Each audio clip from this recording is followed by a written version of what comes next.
প্রশ্নে কি বলা হয়েছে?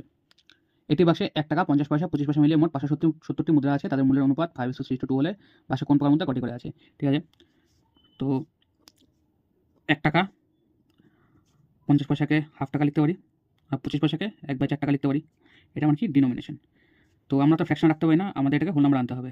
তো আমরা কী করবো তখন, এই যে হর যেটা আছে হরটার এলসিএম নেবো। 2 এলসিএম 4, তার প্রত্যেকে 4 দিয়ে গুণ করে দিই। 4 2 1, এই যে ডিনোমিনেশনের রেশিও এসে বললো।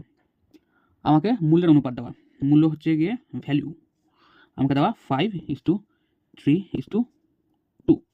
তো তার আগে বলে রাখি, এখন আমাকে নাম্বার বার করতে হবে। তার আগে বলে রাখি ডিনোমিনেশন ইন্টু নাম্বার হলো ভ্যালু। আমার কাছে যদি 50 টাকার নোট থাকে, যদি 3টা থাকে, তাহলে আমার ভ্যালু হবে 150 টাকা। তাহলে এখন যদি আমাকে নাম্বার বার করতে হয়, তাহলে আমি কীভাবে বার করবো? নাম্বার হবে ভ্যালু বাই ডিনোমিনেশন। যেমন এক্ষেত্রে 150কে যদি আমি 50 দিয়ে যদি আমি ভাগ করি, তাহলে আমার কেটে 3 আসবে। একই জিনিস এখানে করবো।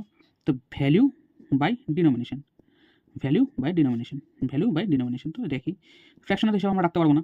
আমরা কী করবো, আমরা ফ্র্যাকশনটা সরাতে হবে। 4 আর 2 এলসিএম 4, প্রত্যেকটা 4 দিয়ে গুণ করি। 4 দিয়ে গুণ করলে হবে এখানে 5, এক্ষেত্রে হবে আমার 6, এক্ষেত্রে হবে আমার 8। এটা হচ্ছে আমার নাম্বার।